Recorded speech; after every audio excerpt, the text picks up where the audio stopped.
All right. Hi, Jim. Again, it's really good to see you here. It's good to be So here in for our those, virtual yeah, meeting room between right. the United States and Estonia. We're together. That's good. So for those who don't know maybe much about you, I know you were EFT trainer, EFT supervisor. I would say I've experienced you in training, so I've seen many trainers. I would say you're most emotional one. Oh, I'll take that as a nice, Yeah. I nice mean, thing. like, when what they say about, how do they say in English? Walk the talk or talk the walk? Yeah, walk the walk and talk the talk. Yeah, exactly. Yeah. So and I also know that you do the work with couples, like a huge marathons. Was that correct? Marathons, yes, like 2, 3 days, Wow. all day in And therapy. Marathon, intensive, we'll call it. Some couples call it like immersion. Immersion's an English word for like dipping into something. yeah. You immerse yourself in the swimming pool and get wet all the way over your head. Right. Um, Good. And so what is there anything else that I don't know about you that you consider important in terms of your like professional expertise? oh, that's interesting. Well, I had for a long time an interest in trauma, addiction, shame, and how those uh, intersect and impact both how we deal with emotional pain, how we deal with a perceived or real isolation, how we deal with adverse childhood experiences that maybe we had no adult come witness, help us with, right? We know if you're sexually abused, it matters whether somebody helps you and believes you if you're a young person versus no one ever talks to you about it, or they blame you, or they ignore. So where does shame and addiction and trauma kind of intersect? And I find this a lot working with couples and families and individuals, that people are alone and don't uh, no one helped me with this trauma when I was a kid. When my parents were divorcing, it was very, very hard for me, and no one came to ask me, how are you doing? When my father would drink and ruin the holiday tradition, we knew, he's going to get drunk on Christmas Eve, or at the birthday party, or when. And I got shamed somehow for being who I was, for being to this or to that, or the wrong group, the wrong ethnicity, the wrong. And so I do a lot of addiction. I've been doing the emotionally focused therapy externship for addiction programs. So people have to be residential. They work where people with an addiction problem, alcoholism, come to live for some period of time. We call it, there's wilderness, where they take them out into the wilderness. There's live in a house. I've done about 5 of those. And I have a big interest in how couples therapy can be used to help heal childhood wounds, which I presented that in Sweden a couple of years ago, showing 4 or 5 adults going back to powerful childhood wounds and having their partner be there for them in a way that's very healing, because they were alone in it, or they were in trouble, as the bad thing happened. I've run, I don't know. I think more important than all that is I grew up in a family where my parents divorced. I had an emotionally absent father, but he was a nice guy. He was interesting intellectually. I knew he loved me, but I didn't know how important. I didn't feel important to him. So there you feel the pursuer in EFT. Do I matter? I couldn't tell if I mattered to my father. My mother was angry a lot and depressive, and just, I mean, that's a whole talk. She was a very complicated person. And, you know, I had an older brother who went through very bad things starting about 17, 18 years old, and became very difficult to be around. And so I have my own experience of like, and then turning to things like pot and other drugs to like soothe my own and distract. And so I think there's an overlap between my own personal experience and the very things I'm most interested in professionally. And I think my personal experience isn't uncommon. And maybe that's part of what you mean about being emotional is I'm willing to, like in the addictions field, you know, a lot of therapists are more likely to share, I struggle too. Mm-hmm. Working with shame, it's useful to say to someone, I have shame too. Yeah. You know, my childhood wasn't perfect either. If you're working with someone with childhood trauma, just to be more human Mm-hmm. instead of the, I'm up here as a therapist, Yeah. you know. I Right. think Do, that do would you know answer. any therapists who don't have a problematic childhood background? I mean, I that think seems they're to be there. like, I think there are people with more. I was running a program years ago at a place called Denver Children's Home, and we used to talk about our use of self and finding strength in our story. We used to call it, and compassion.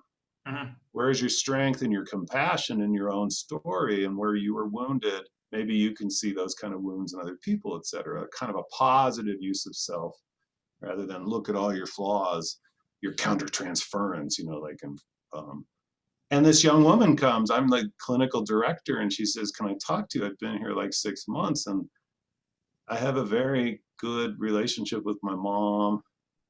My dad's like my best friend. My brother and I are pals. I never got any, I think I must be in denial. And I said, no, it sounds like you had a great childhood. And then she said, you know, I actually don't want to work with people with so many problems. And she went and started a preschool. But I think they're there. They just maybe at workshops they can't raise their hand and say um, I had a loving family, because maybe all the other therapists would say they're in denial. I see. Because, you know, I when I think of myself and when I think about my colleagues, you know, as far as I know, their personal background, it's that desire to help other heal always comes from being a wounded healer yourself. Yes, John Bradshaw back I studied with for a time, he used to say maybe we're all wounded healers, and it would be good if our clients knew this instead of pretending we are healed, Right. you know, and know better. Right. Hey, we started talking before I started taping this. You know, we talked a little bit about the past year. Mm. It's been kind of crazy year, right? So I was thinking that, you know, this not hard year only on a personal level, but it seems like kind of globally, right? What happens in Mm. Russia, in Belarus, in Europe, in US, all kinds of political crazy stuff going Hong on. Kong, Right. things, right, right.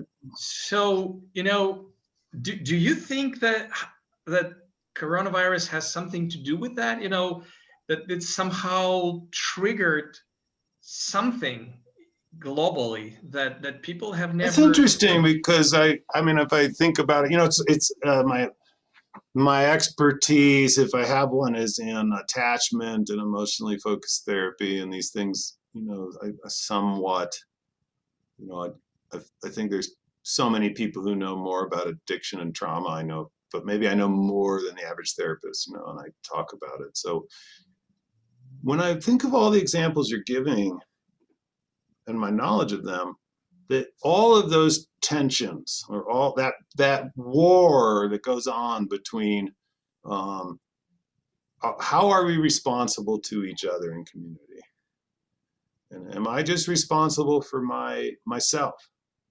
Am I responsible for myself and my family? Am I responsible for myself, my family, my community? How do I define my community? Does my community include you? Are you in Estonia part of my human family? And then because that impacts how we view people, right? We were talking about the rise of Hitler, right? And that that what the Nazis did, right, was over and over again they kept pushing the treatment of Jews and more dehumanizing. You know, you could scrub the sidewalk on your hands and knees, and then the people walk by and they get used to, they tolerate, and it meets some need to dehumanize these, and they become others. And we as a species don't do well when we see, if I don't see you as part of my human family, you know, we can do horrific things like the Nazis in these extermination camps. The doctors could cut out, you know, like people's intestines or liver or something, and then talk to them for 3 days about what it's like to be dying because you don't have a liver, and take notes. And that same doctor is going to go home and be very loving to his family because his family is part of his human family, you know, and he doesn't. And I think there's a tension between who's in our family, along with a tension about how do we, am I okay with people that are outside of my group having influence over my life? And so we see, like in the United States, this, you know, argument about whose votes count and who matters and which group should have power. And is it racial? Is it wealth? Is it where you live? And so a lot of those things that were happening that you talk about, they seemed like they were all happening before COVID. And so I don't know, you know, I guess the sadness for me is I kind of hoped that COVID, when it first happened, might help us all kind of slow down and remember our common humanity. And I'm not sure that happened. I don't know.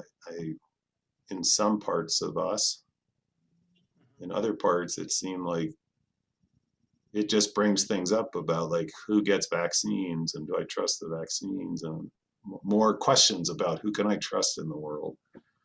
And that seems to be the question, like who's trustworthy? Who can I believe in? What politician or leader or group is telling me the truth and which is lying to me? And I think this is very unsettling for the human brain, and where it overlaps now with EFT and attachment theory. Mm-hmm. Where do I belong? Where am I accepted? Who cares about me?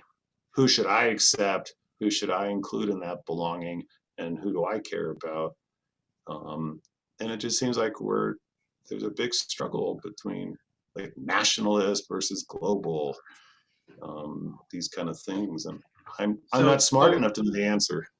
No, but it's interesting to what you're saying. So because you think that us versus them kind of strengthened and kind of became bigger, this opposition between us versus them, I think because the reactive movement to make us the most important was strengthened by COVID. And we see it in like the politicalization of mask wearing. This kind of thing, that like my in group is more important than your group. And I think that sort of nationalistic reactive thing, like the people who stormed our Capitol in the United States, you know, that the more information that comes out, they are mostly white supremacist, white nationalist, some followers of this strange conspiracy that's floating around that says, you know, all of your political leaders are pedophiles who drink babies' bloods, or some weird, you know, stuff that's just cuckoo land. I'm sorry if I offend anybody. My apologies, but it's delusional. It's like crazy stuff. It's endophenia, the searching for patterns and making meaning of patterns where they don't exist. I think that reactive, because if you take what happened in the United States, we had record turnout in our vote, and 7 million more people voted for Biden, who said, I want to restore the soul of our nation. I want us to be united, not divided. I'll be a president for all people. And all you have to do is go read Trump's inaugural address, we call it, you know, when he gives his first speech. And it's a very like, there's us and the rest of you. Yeah. You know? You're not with us, you're against us. Yeah. And So I hey, think that reactivity increased. do Does you that make think sense? that do you think that that opposition is just because the very presence of the virus is kind of triggering the sense of unsafety, Maybe. certainty?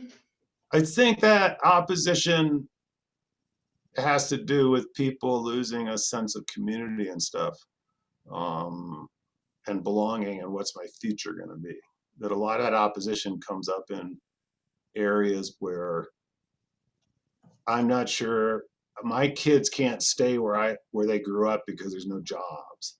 Um, my local church is closing, and I don't have my community. You know, we see this in like where they talk about in France, the bakeries. Those bakeries where people in a small community would go in the morning and grab bread, and they'd see some neighbors, and now they can go to the supermarket and get the bread for, you know, I can buy a lot more bread for €1 there than I can at the bakery. And so those things close. The English pubs, Irish pubs and stuff, you know, shrinking. You know, there's just some sense of a kind of very uh, primal sense of belonging that comes with some of these things. And we're, you know, more and more living in a virtual world. And in the virtual world, this is all, you know, it's algorithms and stuff that are feeding us back what we want to hear and dividing us. But I don't know if COVID, that's an interesting question, whether COVID is causing or surfacing. Yeah. You know, COVID is just something we can all look at and say, that's interesting. If you believe this politically, you're more likely to wear a mask. If you believe this politically, you're less. What is that about? That's a good sociological question. You mentioned an interesting idea about that the sense of belonging. You know, what am I is not only inside of me, it's not even inside my home, it's all out there. It's the pub that I go to, you know, it's the church that I go to, it's the shop that I go to, right? And once they start closing, I start losing a huge part of myself. Yeah, there's a coffee shop I like to go to. You can't sit in there anymore. The baristas are younger generation than me, and they like the coffee shop is about gaming, board games, you know, Yeah. Dungeons and Dragons, and you Mhm. know, Right. things like this. And I could go and sit and talk about nothing for 20 minutes before I went to work. And now I can run in, grab a coffee, and leave because I can't share COVID, you know, risk. And I lose that. I can't go to my spiritual or religious community. You know, we can't have a big church gathering or something. We have 4th of July fireworks, you know, to celebrate our independence as a nation here. And we couldn't go sit out in a park field with a whole bunch of other people, listen to music, and then watch fireworks because of COVID. But some of those things I think are collapsing and shrinking, even just like losing retail business to Amazon and things, right? Like if I can buy my washer and dryer and have it delivered right to my home in Talon for 6% less than going to a store where somebody talks to me for a while and helps me decide, and then I have to set up delivery with them, and they tell me it might take 2 weeks because they're busy, I'm gonna do it through Amazon. And then that I don't have that human contact with that person for whatever that was worth. I don't go out into the world to do that. I can do that from home. And I think some of that was happening with COVID and before COVID. That'd be what the data seems to show.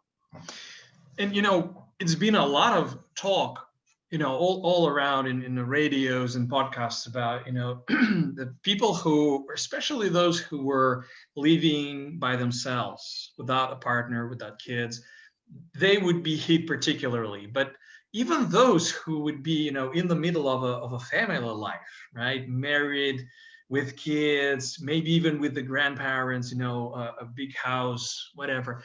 Those people are also had a real hard time dealing with lockdowns. Can you tell me why is it so hard for us to just stick at home? Well, our human species wasn't meant to just stick at home. You know, we settle down at night and then we go out and do stuff. We go out into the world. You know, our ancestors for 300,000 years or so, they went out into nature and they interacted with each other and they breathed the air and they got their physical exercise, their social needs met, their brains had to work, you know, to try to like figure things out. Like this is the time of year to store nuts. Um, you know, this kind of thing. We develop stories and science and to just suddenly be in a house at first, I think seemed to a lot of us like, oh, nice, this is nice. You know, I don't have to drive in my car. I don't have to, but I lose social connection. I lose physical, you know, variety. I lose, you know, the pleasure of dining. I mean, so much of what I think, you know, I love traveling in Europe. And I think a big part of it is my wife and I'll talk about is in so many European countries and cultures and subcultures, the dining is a real social experience, not something to get through. Sometimes in America, it's about how much food's on your plate and getting through the dinner. And we rush through it, you know. And I think about like in Austria, there's a German word they say like Gemütlichkeit, which means like warm time. And this Austrian says to me once when I was visiting there, you know, 20 years ago maybe, oh, you are an American, you still have an empire. We used to have an empire. Now we're just a nation. And we're not trying so much to be big anymore. We focus on Gemütlichkeit. And I said, what's that? You know, and he said, it's the warm time. Success for us is you get more warm time with family and friends. It's hard to have warm time with family and friends if you're gathering, you know, you have to figure out if I'm gonna have 8 people over to the house, are they all quarantined? So now we're, even if we invite everybody over, there's a little sense of like, is this safe? Is this safe? Is this safe? Is this safe? Did I make a mistake? Can I trust my uncle? He says he's being safe, but how well do I really know him? It's a bit like sexually transmitted diseases. You know, when you sleep with someone, you sleep with everyone they've slept with recently, right? You could, and it's this is hard. I think it's a lot of like mental energy. I think it's exhausting to think about COVID all the time. It's emotionally exhausting and it wears on us. It's just draining to like have this invisible enemy. You know, sometimes I wonder, Roman, of how many times have I been close to getting COVID, but I washed my hands? Or I walked through the supermarket quickly enough that the lady that doesn't cover her nose, that was breathing it around the oatmeal, I floated by and it was there, but a little bit got on my mask. I didn't breathe it. You know, it's like, who thinks about this? Like, when's the last time we were, as a whole world, I mean, most countries, I mean, there's some exceptions like New Zealand and stuff, that Taiwan, where they're not worried about it right now. But most of the world is walking around wondering, could I get COVID today? This seems rather unique. That, and I think it's exhausting and it's isolating. Mm-hmm. And so as people feel more isolated, probably they feel more lonely too, right? Yes, yes, very lonely. So maybe I was thinking that maybe we should define what loneliness is for you, because when I think about, you know, lonely, that doesn't necessarily mean that you're just all by yourself, right? Yeah, it can be real or in your It can be perception. imagined. Yeah. I think I like But what you what kind say of emotion is sometimes. that? I mean, in terms of, Lonely, lonely as like you say this, lonely is when parts of me that need to be shared or intended to be shared. You know, the way I think about it, I'm wired to connect. Mhm. And I don't know how to talk to people about how isolated I feel in this experience. I mostly see people on social media maybe talking about, I'm doing okay in spite of COVID.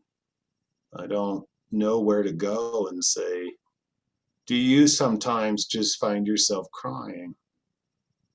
Do you sometimes find yourself just missing your pal that you used to go do this or that with? Do you find yourself sad that you haven't taken your little, weekend trip you had planned to Stockholm with your wife to see that opera that you always wanted to see done live or something? Do you know if other people are experiencing this the way you're experiencing it? And I don't know that a lot of our cultures are set up to push us to share that. So and then I think it is isolating in real physical reality. It's very nice to see you and I get some sense of connection with you. And I like that we're talking, but this is not the same as if you were in the United States and we were hanging out, or we were at a workshop and then at the break we were talking to each other close. We gave each other a hug.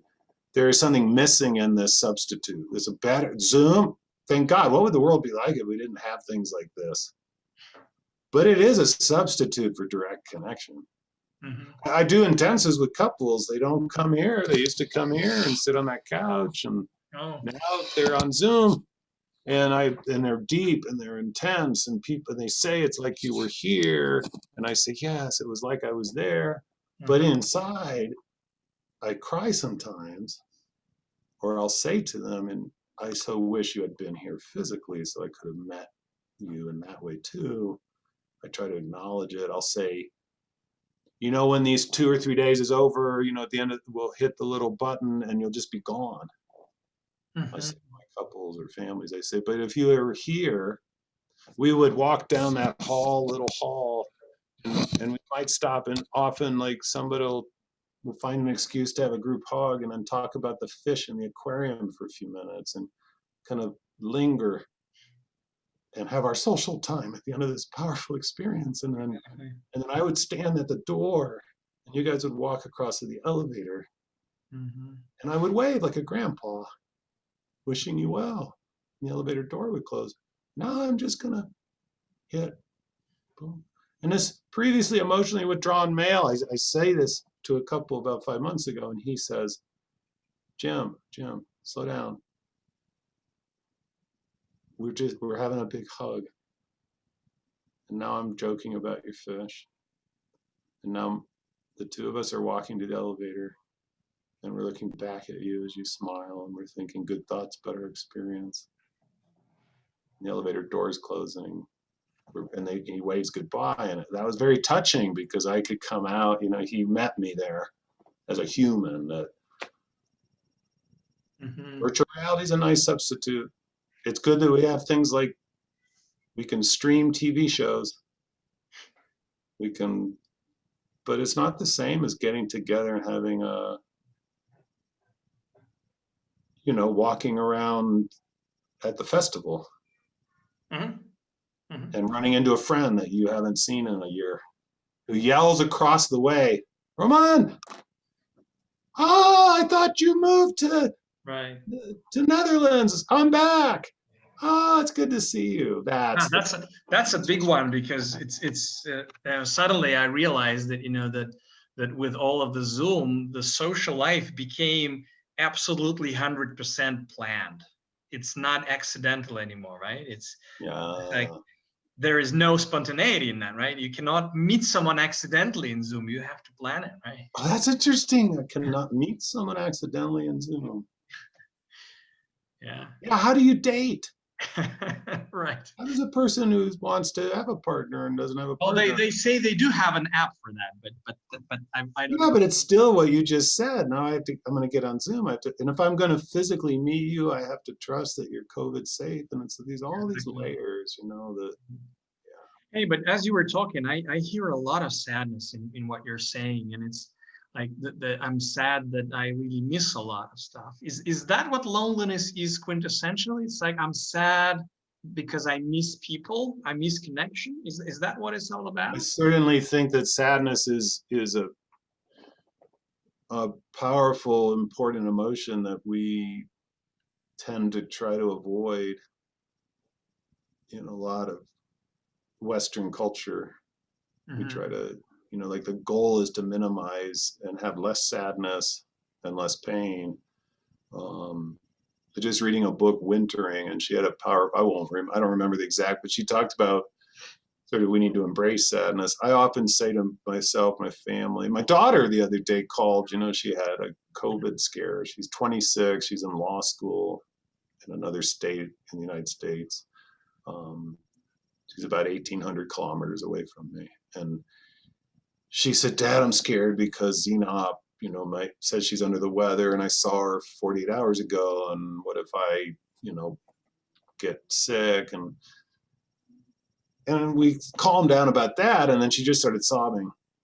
And she said, I'm so tired out of this. Like, so tired. It felt so lonely Hmm. and so much pressure. And I think her sadness did have to do with lonely. I think what can happen is sometimes when we feel lonely, though, we go to shame that there's something wrong with me that I feel lonely, or we stuff the loneliness so well we don't know we're lonely. Hmm. I think loneliness is a weird. If I've been lonely a lot in my life, I paradoxically don't know that I'm lonely until somebody comes and finds me. Hmm. Then all those feelings come up because when I was a kid in my life, nobody really ever came to find me. I was left alone with some of these feelings. And then back to what you say about loneliness, right? That I love that there are things that were kind of meant to be shared. I came back from the war and nobody asked me what it was really like. They just said, thanks for your patriotic service to Estonia by going to Afghanistan. We love you. Do you want to ask me what it was like to see people blown up? Hmm. Be Hmm. willing to kill someone? And we don't meet that person in their actual experience. What was it like to be raped? Instead of saying, well, at least you survived it. It's kind of like meeting people where they are. So yeah, maybe loneliness and sadness. Is sadness the primary emotion that comes up to tell us we're lonely? I certainly get sad when I miss someone, and I think it tells me that I want to have contact with them. So I might call them. Yeah, yeah. Hmm. And I also think that what you are saying right now is kind of hit me that um, that it seems like there is something, even for absolutely grown up people, there is something quite unbearable about unshared experience. It's like you can carry certain amount of unshared experience inside. You don't have to speak out, oh, I've just ate, I've just peed, oh, I've just I had a lot of gas today. yeah, exactly.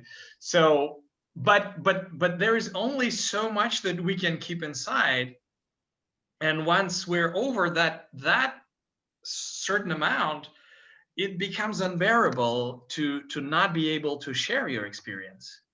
I agree with you.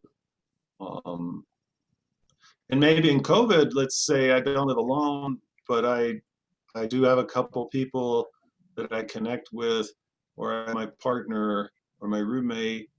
And at some point, it's like maybe I stop sharing because it's a lot to carry all of that sharing in one relationship. It's like when my daughter, for example, is able to come visit for 5 weeks because of COVID, because she could study from our house and take her finals from our house and work from our house in Ohio, in Colorado from Ohio. Um, I said when I hugged her at the airport, I said, "You're the first person I've hugged other than your mom in 6 months." This is like so that and yeah, so sharing unshared experiences plus the need to share physical space and social space. There's two layers to it. I think one is that layer of I just need to have time with other people. I give you an example of that. I live the foothills. I'm a mile high in the foothills, and there's a little town called Evergreen. And I go up there one day during COVID, and I take a walk around the lake, and you can see mountains. It's pretty. And as I'm coming around the lake, there's a big bull elk out on this little bit of land that goes out into the lake. and there's a woman taking a picture of it, and from 10 feet, away, like 3 meters away, safe, we talk about the elk for a few minutes. Right? Then I come around, there's a little boy about 4 years old, and I start talking to him, safe. And I put my mask down so he can see me and I stay safe. And he starts teaching me about the geese and says, Mister, the geese fly this way because of this. And I say, you're a very smart young man. Your father must be so proud of you, And as they're walking by, the dad says, thanks for paying attention to him. He's been really isolated. Mm-hmm. I'm like, okay. And then I come around and I end up talking to somebody that, do you think you could take our picture? But we want to be safe. I'm like, well, I'll grab your camera and I won't touch my face until I can wash my hands. I take their picture. And then I talk to some guy about how the fish is going. And I get in my car and I feel this joy and I can't figure out why do I feel so happy? And I went, oh, I had 4 just little, in English we call them like chit chat, little just. Yep. So there's that layer of sharing. And Mm-hmm. then yes, there's the deeper, I need to get out meaningful, powerful, sad, good, bad. Mm-hmm. I know this, like if I'm doing something very meaningful to me as a trainer, but I don't have a sense that my trainer colleagues would want to know about it, I immediately meet that lonely feeling again. Like, can they relate to the work I'm doing in addictions in the externship?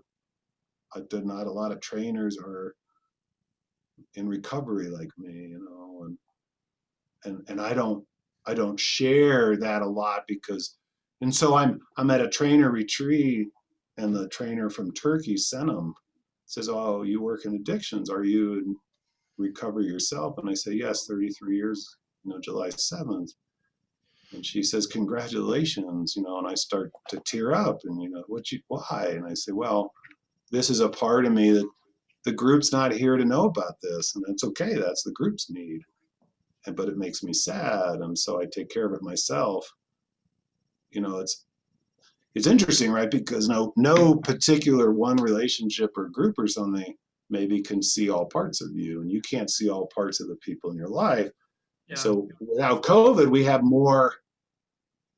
I Exactly. could go to this person for this and that person for that. Exactly right. I'm thinking that I have that I have an interest in painting lately. So I'm kind of learning that when you just spend the whole time just there's a very short space between your nose and the easel, you just always get it wrong. You kind of have to put a mark and then go back and kind of look at it from all sides.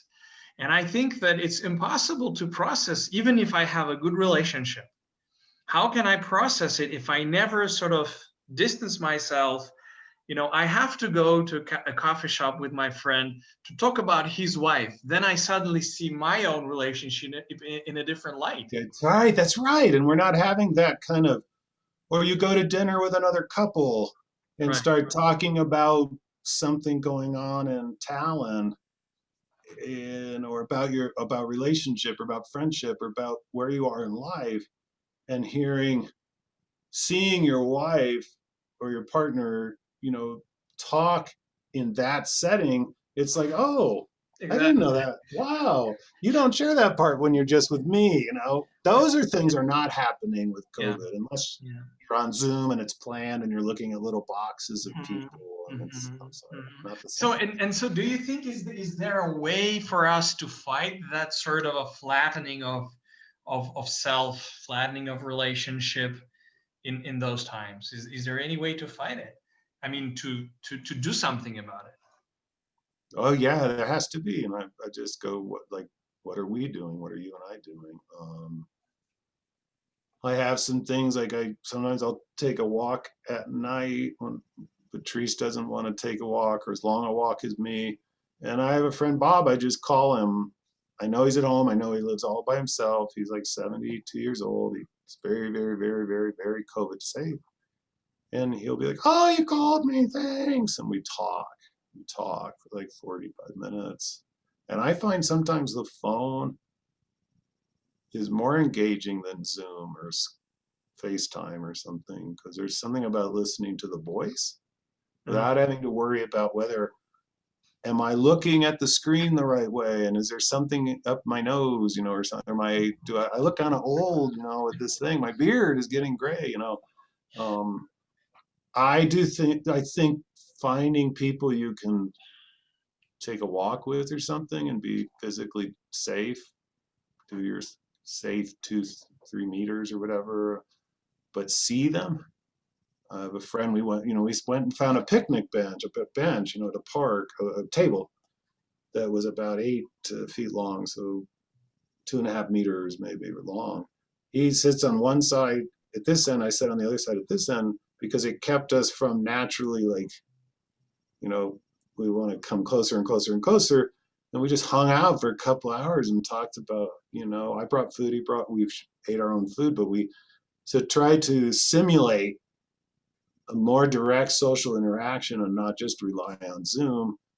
And I think little things like, let's have coffee over Zoom. And I have my coffee, and I'll do Zoom talks with my friend Mark. He's up in the mountains. And I say, it's important, Mark, that we show each other our coffee. And let's pretend that we are actually sitting at your house, or you're sitting at my house. Let's just imagine that for a moment. Let's just imagine we're actually physically together and call up those memories of being physically together, and not rely on social media for it. It's a very, I think, poor substitute for. Oh yeah. I have recently discovered that it was really fun and refreshing experience. We were talking, me and my family, we were talking to another family for Zoom.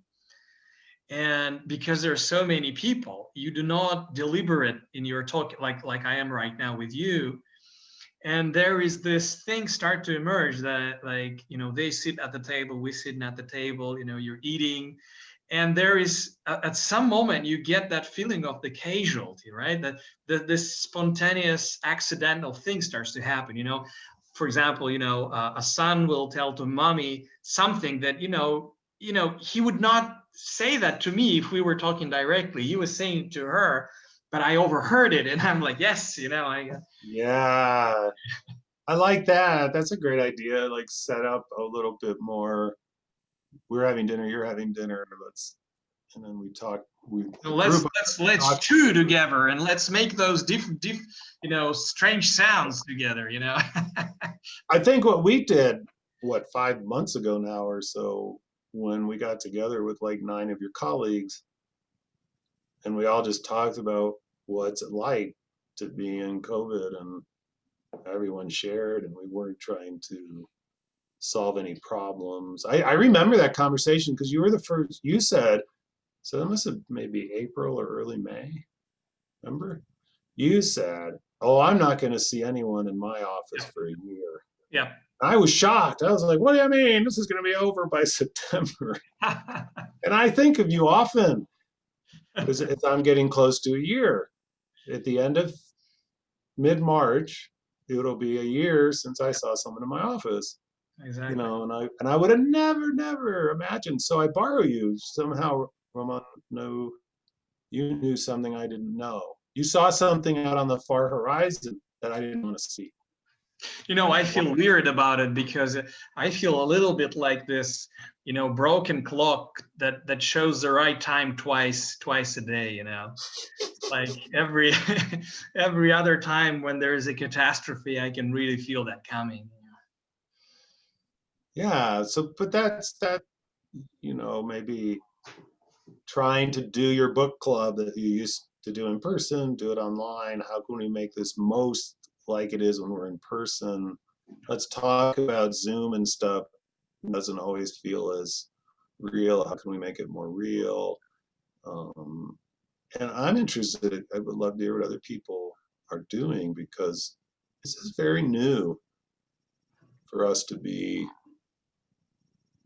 It's so interesting. And also, I think there's a big difference between those of us whose work lives have changed but continued, and the people who's either have lost their work or their work continues, but it's day to day dangerous, and they just have to live with if I want to keep my massage therapy business going, I have to see people in person. I can't do massage therapy on Zoom.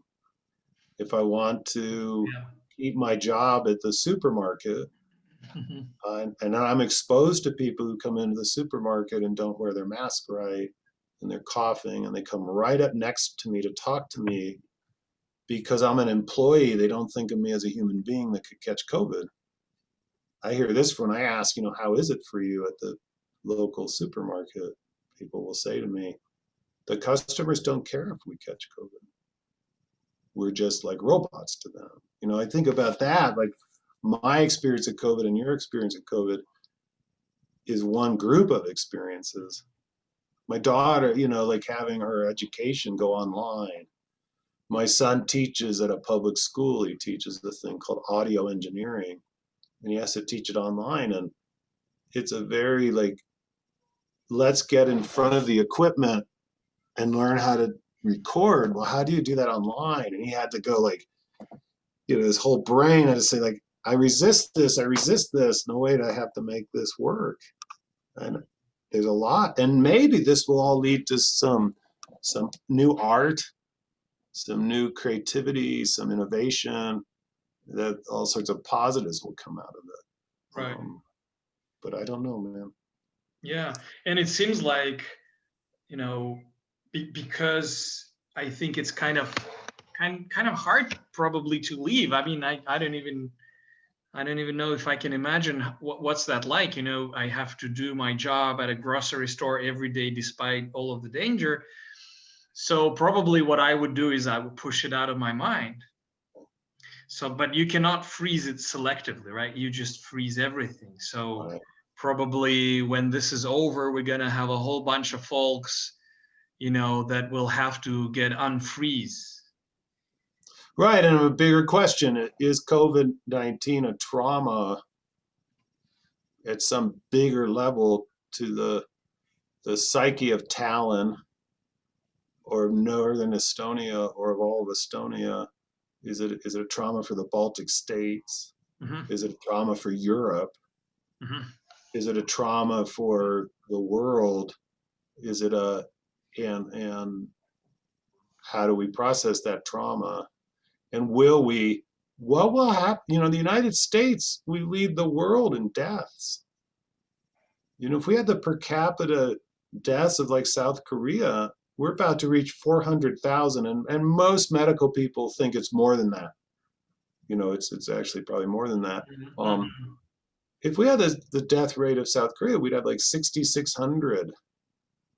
When will shame come that we didn't have to lose so many people here? Hmm. That sadness of that.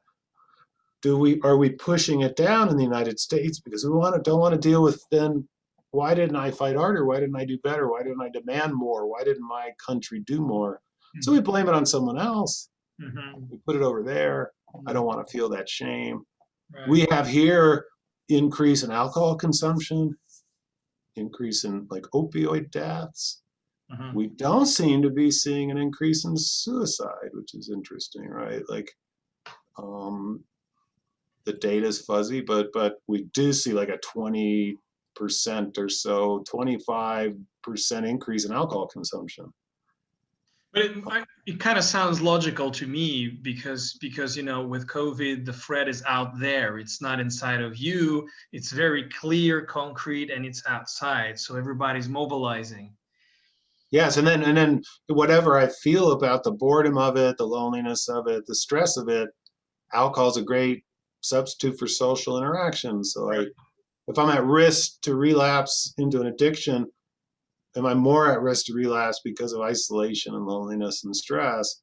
Um, yeah, and so I wonder if how much it's impacting addiction. People developing a increased dependency on a substance or alcohol or something that won't just go away when COVID lifts. It's usually not how those things kind of work. Maybe it will when they reconnect. What's it doing in terms of our shame as a whole?